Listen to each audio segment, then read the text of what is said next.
नमस्कार, फिर से स्वागत है सभी दर्शकों को हमारे टाइम टाइम्स में। इस वक्त मैं मौजूद हूँ देश की राजधानी दिल्ली, नया दिल्ली में।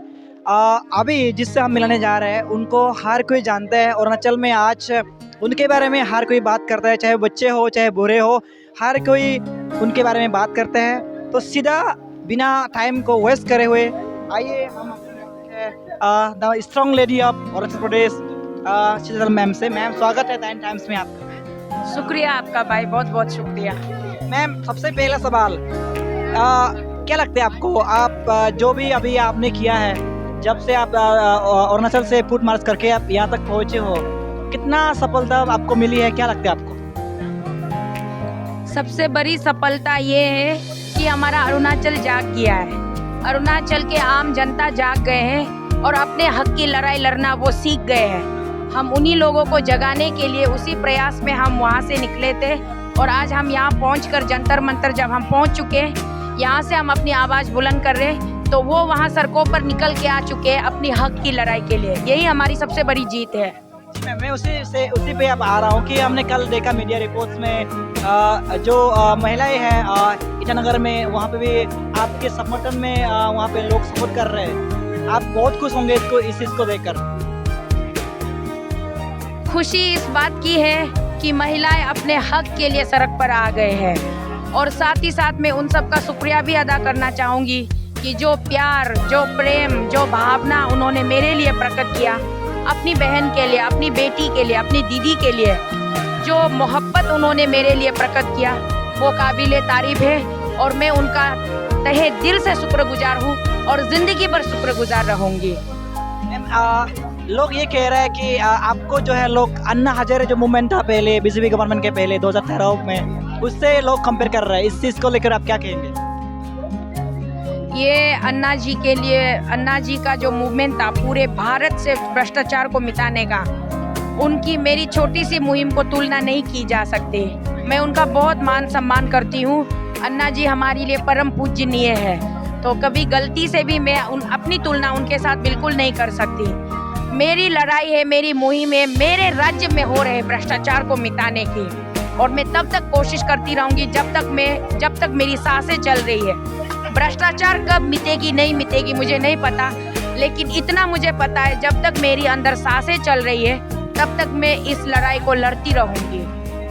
मैम, ये जो सोशल मीडिया में एक बात चल रही है कि ये जो मूवमेंट अभी चल रहा है ये बहुत दिनों पहले होना चाहिए था, आप इसमें क्या कहेंगे?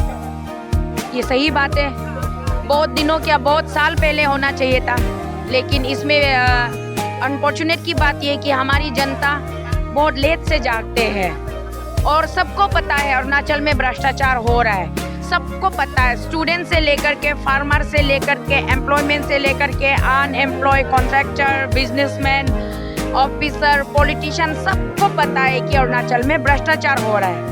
लोग आगे इसलिए निकल कर नहीं आते कि लोग डरते घबराते, मैं अकेला बोलूँगा बाकी सब नहीं सुनेंगे तो मैं अकेला पड़ जाऊँगा समाज में, ये लोग सोचते हैं। इसीलिए सब लोगों को एकजुट करने के लिए मैं एक नारी होते हुए, एक दीदी होते हुए, एक बहन होते हुए, एक बेटी होते हुए, इसलिए मैं 1900 किलोमीटर पैदल चली हूँ कि लोग जाग जाए। अब की बार लोग जाग जाए और तब तक लड़े जब तक उनको उनका हक ना मिले। मैम, ये इन लोगों का ये भी कहना है कि जो अभी चल रहा है आपका प्रोटेस्ट मूवमेंट चल रहा है, ये एक पॉलिटिकल राजनीतिक रंग दिया जा रहा है, इसमें क्या कहेंगे आप? देखिए, अगर राज्य में कोई स्ट्रॉन्ग पॉलिटिकल पार्टी होता तो इस मुद्दे को राजनीतिक पार्टी को उठानी चाहिए थी। बीजेपी की सरकार है तो बीजेपी को छोड़ के दूसरा जो उसका प्राइम ओपोजिशन पार्टी है INC, इंडियन नेशनल कांग्रेस, वो अगर राज्य में सक्रिय होते, वो मजबूत होता तो ये मुद्दा उनको लेके आना चाहिए था दिल्ली तक। लेकिन दुर्भाग्य की बात है हमारे राज्य में कोई ओपोजिशन पॉलिटिकल पार्टी नहीं है। इसके वजह से हम आम जनता को अपने हक के लिए आज सड़क पर उतर कर लड़ना पड़ रहा है, चिल्लाना पड़ रहा है, चीखना पड़ रहा है, डेमोक्रेटिक मूवमेंट करना पड़ रहा है। तो इसीलिए यहाँ पे अगर कोई राजनीतिक साजिश या राजनीतिक पॉलिटिकल मोटिवेटेड कहता है तो वो कहने वाले ज़रा दिखा दे, बता दे। अभी आपने देखा होगा, हमने सुदर्शन न्यूज़ के जरिए हमारे जो ऑनरेबल फॉर्मर मिनिस्टर हैं मोहेश चाई जी, उनसे हमने बात की, उनसे भी हमने यही कहा कि आप जैसे नेताओं को अपने पार्टी के हित के लिए, अपने स्टेट के हित के लिए, अपने आम जनता के हित के लिए आगे आना चाहिए। जहां आपको अपने लोगों को सुरक्षा देने के लिए आगे आना चाहिए, वहीं पे आप एक ब्रशकोरी नेता की चापलूसी कर रहे हो भाई, उनकी चमचागिरी कर रहे हो। शर्म की बात है ना। तो यहाँ पे पॉलिटिकल मोटिवेशन कहाँ है? उन्होंने मुझे कहा कि मैंने 3 पॉलिटिकल पार्टीज में मैं रह चुकी हूँ। सच कहा उन्होंने आधा सच कहा। पूरा सच ये कि मैं 4 पॉलिटिकल पार्टीज में रह चुकी हूँ। 4 पॉलिटिकल पार्टीज बोले तो 2014 में इलेक्शन हारने के बाद मैंने बीजेपी ज्वाइन किया। बीजेपी ये सोचकर ज्वाइन किया कि हम कांग्रेस से तंग आ चुके थे, कांग्रेस के भ्रष्टाचारी से हम तंग आ चुके थे। तो इसीलिए हमने सोचा नरेंद्र मोदी जी के स्वच्छ छवि वाले पार्टी में अगर हम जाएंगे तो अपने राज्य के लिए कुछ अच्छा काम करेंगे। लेकिन दुर्भाग्यवश भाई आप देखिए, बीजेपी में हमारे जाने के बाद और बहुत सारे कांग्रेस के सड़े गले नेता लोग बीजेपी में आ गए। तो मजबूरन हमें 2 साल बीजेपी में रहने के बाद हमने बीजेपी को इस्तीफा दे दिया।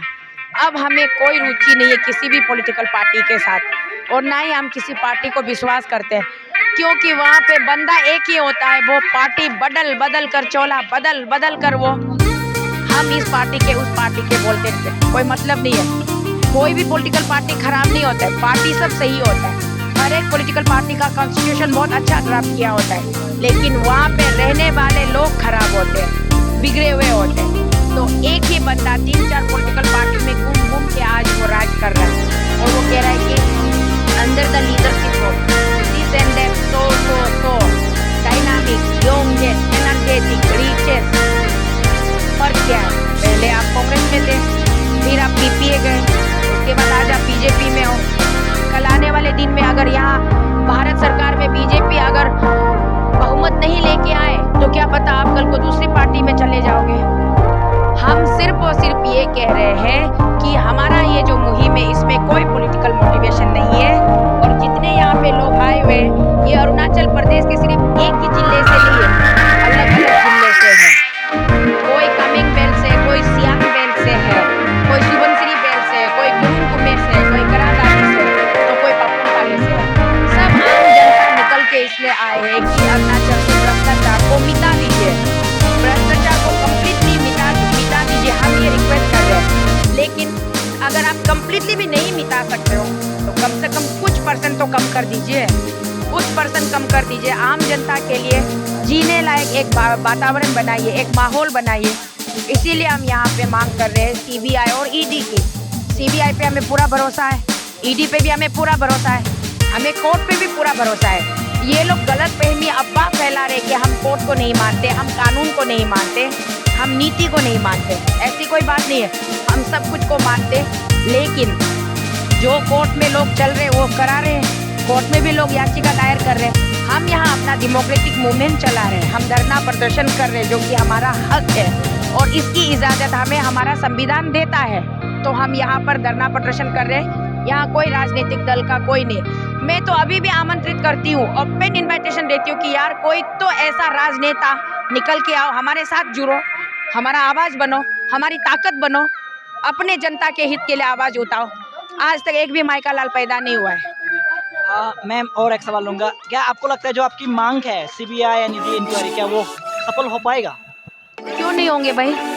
हम क्या मांग रहे हैं? हम आसमान से चांद तारे तोड़ के लाने की मांग कर रहे हैं? हम साफ लफ्जों में सिर्फ कह रहे हैं कि हमारे स्टेट में CBI भेजिए, ED भेजिए। ये तो अच्छी बात है ना, सबके लिए अच्छी बात है, सरकार के लिए भी अच्छी बात है, जनता के लिए भी अच्छी बात है। इसमें बुराई क्या है, नुकसान क्या है? सरकार भी बार बार कह रही है कि हम करप्टेड नहीं है, करप्टेड नहीं है। तो भाई आप करप्टेड नहीं है तो ED एक बार आ जाए, CBI एक बार आ जाए, तो जांच पड़ताल हो जाए, तो पूरा साफ हो जाएगा ना मामला। इसमें इतनी इतराने की क्या बात है भाई? वो कह रहे कि हम नहीं मंगवाएंगे CBI ED, अगर भारत सरकार भिजवाती है तो हम मना भी नहीं करेंगे बोल रहे। शुक्रिया आपका, आप मना मत कीजिए, और आप मना करेंगे भी, आपकी कोई औकात नहीं है, हैसियत नहीं है आपकी मना करने की। हम भारत सरकार से ही मांगने आए हैं CBI और ED, और हम मांग कर ही जाएंगे।